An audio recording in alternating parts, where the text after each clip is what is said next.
Life is hard, but we can't complain anymore because at least we're not Australia. This is from How Money Works. Australia's quiet collapse. Don't ask me why. This is too funny. Let's see it. Staying on top of all the developments in finance, business, and economics can be exhausting. Between everything becoming an excuse to gamble, corporate consolidation of markets, and political influence driving huge asset bubbles, causing extreme wealth inequality, spiraling consumer debt, and diminishing savings, stagnating wages, unaffordable real estate, and generational wealth divides, all string tied together by questionable government programs, it's enough to get pretty depressing. But just remember, it could be worse. We could be Canada. And if that wasn't bad enough, somehow there is a country that is pushing these issues even further. And as a warning for how bad things could get, has managed to hold on for now. Let's call it Canada with snakes. Around 200,000 electronic poker machines, known as pokies, fill bars, pubs, clubs and casinos. Capping losses at $100 a day and $5,000 a year. Australia is officially the worst on record, with the average property costing 8 times the median household income. Sydney's rental market has gone from bad to worse, with prices continuing to soar. With revelations, taxpayer money is being used on drugs. Oh, what? Every year, up until its downfall, Credit Suisse would prepare a report that looked at how wealthy the people of the countries around the world were. Instead of just looking at GDP per capita, which calculates how much the average person in an economy produces in market output every year, this report attempted to calculate the net worth of those people to see how good they were at accumulating wealth. This is cool, because GDP is just not good enough to explain enough of the financial situation of a country. So let's see what they have to say here. Someone with a high income that is spending everything they make on rent and overpriced food isn't going to grow their wealth as quickly as someone who has a more modest income but is paying off their own home and is investing diligently into retirement accounts. I like to call this the San Fran tech bro conjecture. But according to these annual reports, the Australian people always looked like the second group of slower, more deliberate wealth builders. Their raw income isn't as high as here in America, but they were consistently some of the wealthiest people on the planet. UBS, which acquired Credit Suisse following its collapse, recently released the 2024 report, and once again, Australians had the second highest median net worth on the planet. They only fell behind Luxembourg, which is a European micronation which you are probably not in the tax bracket to even be aware of. The fact that this report tracks the median instead of the average net worth is also really important. This means that the Australian right in the middle of a lineup from the richest to the poorest is more than twice as rich as an American in the same position. Crazy. The report also includes a generic average where America does have a slight edge. But all that really tells us is that we have an inequality problem with a small group right at the top massively dragging up the average at the expense of everybody else in line. Yeah, that's why the GDP, if you look at it in that way, the US is ahead in many ways. Well, very few people get to take benefit off of that part of GDP in some sense. Considering all of this, the title of this video might not make much sense to you. Anybody would be lucky to be Australian, right? Well, yes and no. And lucky really is the important word here. Australia has become so wealthy by getting lucky in just a few key industries, and then by going all in on keeping those industries alive by any means necessary, including its own long-term viability. Of course, the most obvious place where this has happened is in the country's outrageous real estate market, which makes even the most overpriced cities in America look downright affordable by comparison. And of course, we will get to that. But housing is actually only just one symptom of much bigger structural problems that the country has been quietly trying to ignore. There are lots of people that look like they are happily building wealth in Australia, and there are even a lot of people becoming extremely wealthy. But the different ways to actually obtain that wealth are very narrow. The key to Australian wealth is dirt. Either digging it out of the ground to export as unimproved natural resources, or by selling it back and forth to one another. Economic complexity ranks a country's exports based on how varied they are, and how unique they are to that country. A country that exports a wide variety of highly unique products that only it produces would have high economic complexity. A country that only exports a few goods that lots of other countries also export would have low economic complexity. Australia has the lowest economic complexity of any high-income country in the world, ranking 102nd out of 146 total countries included in the survey. That has been falling consistently since the 1950s, when it was in the top 30 thanks to a combination of manufacturing as well as research and development coming out of the country. But today, this puts it behind places like Uganda, which have a more varied export base than Australia. It now depends almost exclusively on selling natural resources and livestock to growing economies in Asia because it just doesn't make financial sense to focus anywhere else. I think it was the same in New Zealand. Well, in terms of this one little point here, is that they would sell a lot of their best meat, like offshore, or they would export it. Having such a resource-dependent economy means investors have to decide between funding new innovations that could improve the world, or at the very least, provide sustainable cash flows, or they could invest into developing more mines to export more resources to an existing list of willing buyers. The second option has just been a much safer bet for decades, which means that the country has some of the most advanced natural resource extraction in the world, but is severely behind in other areas of innovation like technology and advanced manufacturing. In some tragic irony, the Australian government itself has helped to fund a lot of scientific research. Just get those robots to shovel the dirt. Resulting in advancements in solar panels, the advent of Wi-Fi, modern medical tools, and even Google Maps. Any of these alone would be a major contributor to the country's relatively small population. But when it came to actually commercializing these technologies, the country lost out because its dependence on natural resources undermined its business environment. Investors would rather the safe, predictable option, and so these technologies naturally moved to where they could find funding from other sources that were willing to take a risk. Unfortunately for Australia, this actually just ended up making their investment markets even more risky. For a long time, the Australian dollar was almost perfectly correlated with natural resource prices, which meant Australian investors were resource investors whether they liked it or not. This price connection has decoupled since COVID, but that itself is probably not a good sign. It could actually be the biggest indication that Australia has dug itself into a hole, both literally and figuratively, that it's going to be almost impossible to get out of without giving up a lot of the wealth it's become accustomed to. So it's time to learn how money works to find out how long Australia can keep getting away with it. That would be crazy. I know a lot of Australians are already facing hard times with housing prices. If it just gets worse from here, it's like, damn. So, I mean, yeah, for sure, some of them are doing well, and you can. It's way easier to get ahead in Australia. If you take away the housing market, it's way easier to get ahead in Australia than it is, for example, in the US. Same with New Zealand. But I also know New Zealand is a tier below, meaning a lot of Kiwis, which are people from New Zealand, go to Australia to work because the wages are higher. And there's just more happening. And also don't forget, like Australia has a small population considering the amount of land it has. But a lot of it is just desert. It's a desert, a barren lands, outback, as they call it. So it's an interesting geographical location. I think they have so much to expand throughout the shore entirely, but they might have to look at new venues here.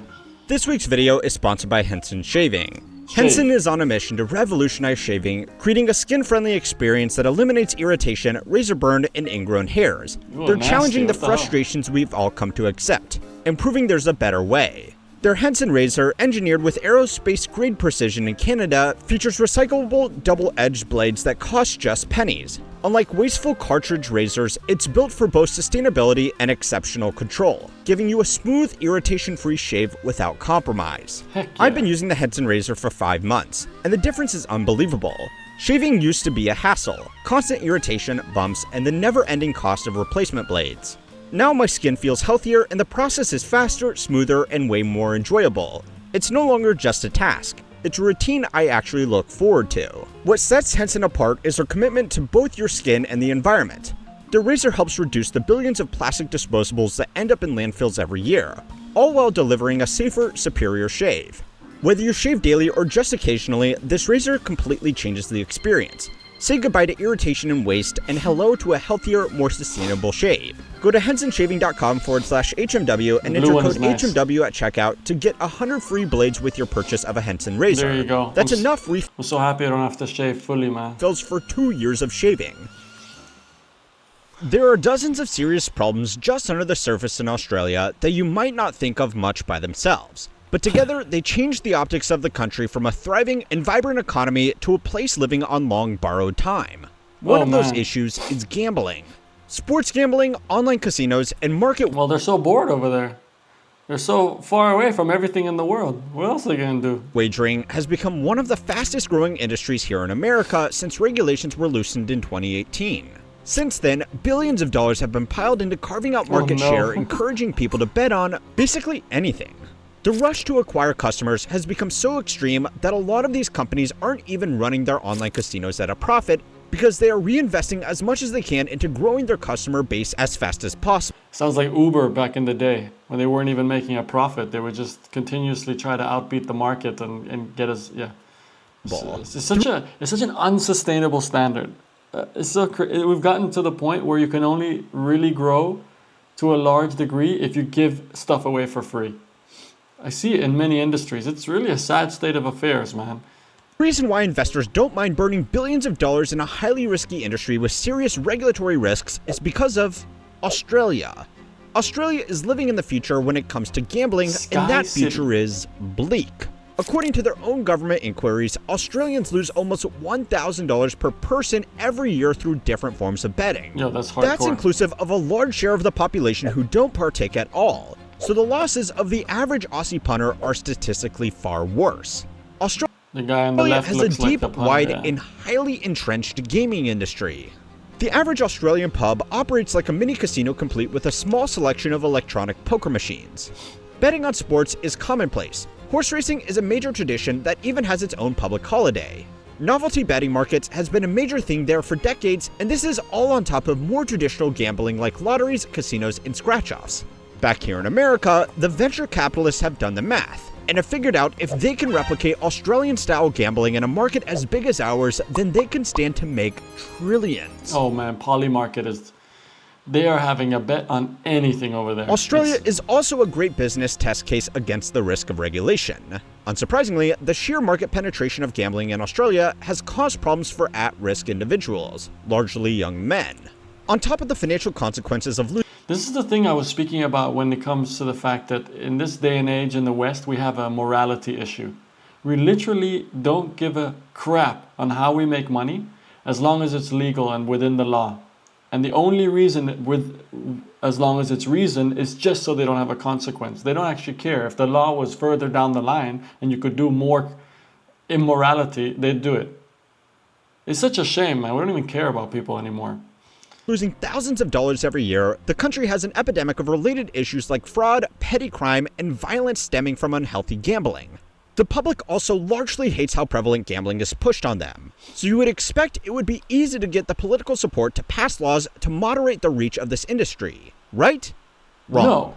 All of these companies employ lots of people, and they spend a huge amount of money on fear-mongering the job losses that would come if a local bar couldn't have a casino floor stapled onto it. For any of you who haven't been to Australia, you might think I am joking. I am not joking. Australia has been extremely soft on regulation, and while gambling by itself is not single-handedly going to take down the country, it's emblematic of a lot of genuine issues that aren't getting addressed because nobody wants to be responsible for shaking up the delicate balance of prosperity. The same is true for the mining industry from earlier, and the real estate crisis that we still need to get to. There is nothing wrong with the country exporting its resources. The problem Australia has had is turning a revenue source that is good for Australia into money that is good for Australians. A lot of the revenue generated by mining in Australia has just been paid out to foreign mining companies in arrangements that are not that different from many exploited third world petrostates. Australia has tried in the past to generate more government revenue from its resources, but heavy lobbying won out. And people have been too afraid to try it again since the currency has been so dependent on these exports. In fact, the government has actually gone the other way and given hundreds of obscure grants, bonuses, deferments, schemes, and incentives to mining companies to help them along. According to the government's own minerals website, the intention of these schemes is for providing both commercial and operational advantages to investors. New government initiatives support the long-term sustainability of the Australian resources sector by de-risking and encouraging mineral exploration and discovery. One of the country's biggest problems is that nobody wanted to invest anywhere else, so this does seem a bit strange. But destabilizing this source of foreign income could knock over other highly leveraged areas of the economy, so their government is trying to keep it running hot by whatever means necessary. Now, at this point, you might be It always comes down to this point where they're just trying to hold on to what it used to be. And even when changes are coming, this is what governments do, man. instead of solving the actual issue or changing or adapting, they just patchwork everything.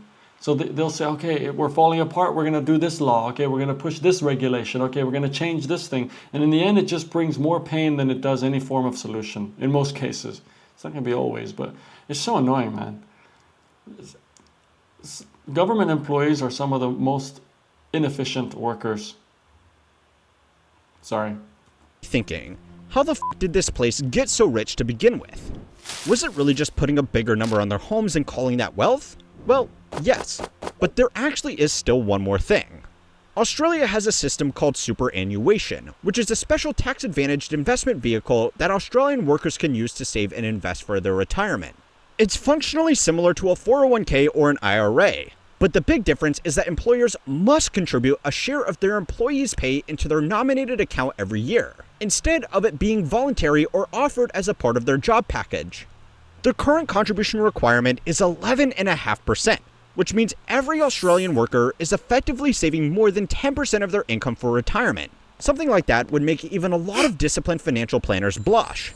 The hope is that this money will eventually take the strain off the public-funded pensions as the Australian population gets older, and it has built some enormous fortunes.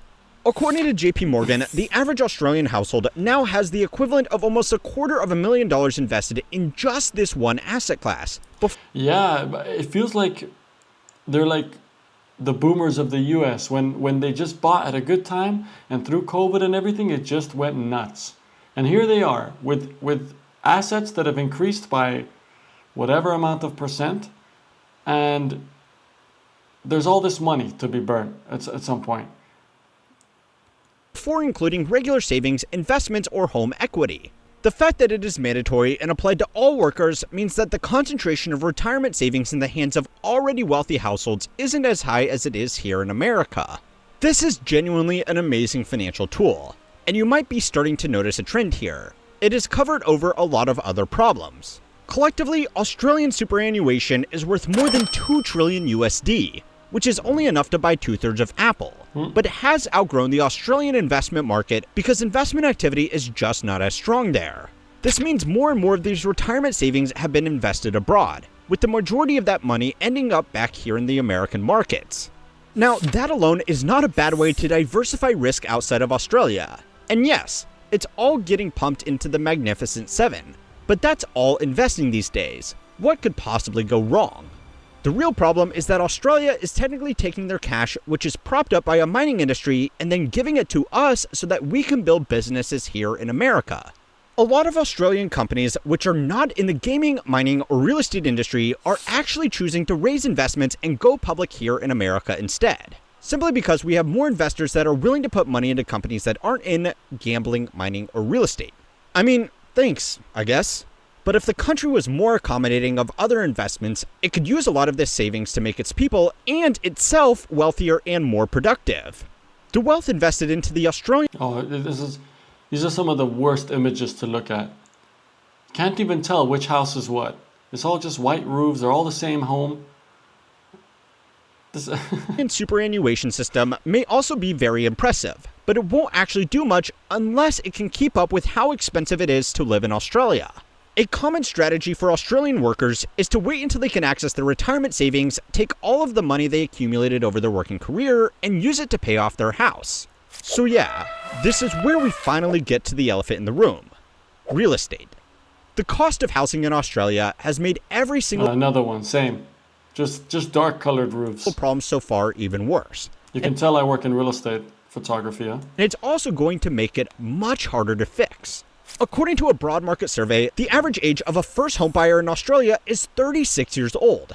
And the fastest growing group of people buying a home for the first time are those aged between 40 and 49. Crazy. Homes are so expensive that they are usually taken on with a 30-year mortgage, and families will move into larger homes as they build up equity. So a lot of Australians are now getting to the age they would like to retire still in massive debt. Using the proceeds from superannuation to pay off their mortgage doesn't technically make them any poorer. They have just transferred retirement savings into real estate equity, but it does allow them to access the government's public old age pension since it's not counted as an asset to assess if they have the ability to fund themselves. Since paying a mortgage or rent normally takes up so much of people's budget there, giving up retirement savings often works out to be more financially responsible because even a modest pension income can cover everything else as long as they have a paid-off house to live in. For many households, this has made one of Australia's greatest wealth-building tools just another way to prop up a real estate market that is already so expensive that the rest of the world should be afraid of it. But how did it get this bad in the first place? Yeah. There is the usual combination of investor speculation, generous financing, NIMBYism, and high levels of migration into cities that couldn't expand fast enough. But on top of that, Australia has added its own special ingredients. Taxes on earned income in Australia are some of the highest in the world. Someone earning the equivalent of just 120,000 American dollars a year would pay 45% on every additional dollar they earned after that. Yeah, keep in mind, very few people make that amount of money in Australia, I'm pretty sure. So also, if you're from the US watching, they do get things for their taxes, like healthcare and a lot of other things. So just keep in mind when you hear high percentages. I hate it. It's too high, but it's not without added benefits, I guess. And remember, Australia is not a cheap place to live. Yeah. So even though that would be a very good salary for anybody, it's not actually going to go that far after tax is taken out. However, one of the unique features of Australia is the fact that personal investment losses, including paper real estate losses, can be used to write off personal income to reduce their tax. Oh. This effectively makes every person in Australia go. their own little business that can accrue expenses to offset their tax. And the best business to get into with the most possible expenses is real estate. Yeah. This tax structure has encouraged high-income earners to favor investing in a real estate that they can use to make paper losses like depreciation to offset their income, and then turn highly taxed earned income into much more modestly taxed capital gains. The system, called negative gearing, is almost universally agreed to be broken. It would be a lot easier to tax everybody at a lower rate and get rid of these write-offs. But it's been really hard to make that happen because they can't afford this house of cards to unravel. There is now so much debt and wealth tied up in Australian housing that the Australian economy could be wiped out by even the indication that the government could rein in these incentives. The same thing is happening with other less obvious policies as well. Immigration to Australia has been some of the most intense in the world, and the country has become highly dependent on low-income immigrants to do a lot of the jobs they aren't willing to. That's the case in so many Western countries now. And there's always this, how many works the channel is not saying this, but a lot of people do say, oh, we can't get rid of them because then no one's going to do the jobs. It's like, this argument is so dumb. It's the same argument as, oh, if you get rid of slavery, who's going to work the fields or whatever. It's just high-income immigrants to also buy into their asset market. According to Henley Partners, a law firm specializing in legal arrangements for high-net-worth immigrants, over 40% of the millionaires in Australia today were not born there. Some have, of course, gone there and made their fortunes, but most have just gone there and parked their fortunes that they already had. In all of the biggest issues in the world today, Australia is a look at what 10 years from now could mean for us. And perhaps the biggest problem is that so far they have managed to keep everything on track. But there is a difference between success and delayed consequences. Australia has some of the most valuable banking institutions in the world, but most of their books are tied up in lending to an overvalued real estate market. Workers are getting taxed heavily while dealing with declining real incomes. Businesses are finding it too expensive to operate there, and all of the wealth in the world, paper or otherwise, doesn't mean anything if it can only buy you a one-bedroom apartment 2 hours from anywhere. 100%. Now, if you are an Australian and this was all a bit depressing for you, it could be worse. You could be from the UK. Yeah. Also, go and watch this video on Canada next to find out how they effectively made exactly the same mistakes as Australia without even accidentally making themselves rich in the process. I feel like Canada, the UK, well, and now Australia, I guess, some of these countries are just looked at as the worst places to be. Let's be honest, Australia, in my opinion, will be way better than Canada and the UK. You can still live a good life there. Like, place is beautiful. It's large. There's few people. Instead of going to some overpriced shithole like Sydney, go to Perth. Go somewhere else. There's a lot of options. The same with New Zealand. Instead of going to whatever, man, like there's work. They do look for skilled people. They do. It was easier to grow if you're in a career ladder and stuff. I would say if you're in the beginning of it, it's easier to do a working holiday in Australia and New Zealand and climb the career ladder there than it would be in a highly competitive place like the United States. Yeah, it's because there's just a low population. It's so far away. Not people go to vacation there, and I mean apparently they're getting a lot of immigration. So, hey man, are you from Australia? What do you think? I know the housing market is super expensive over there, and I know that auctions and bank auctions are just making it worse and worse and worse. Are you seeing an end? Are the prices going down? Is this the future for all of the Western countries? I feel like we're all fucked. That's what it feels like. So what do we do? Tell us. Do we move to Southeast Asia like everyone else?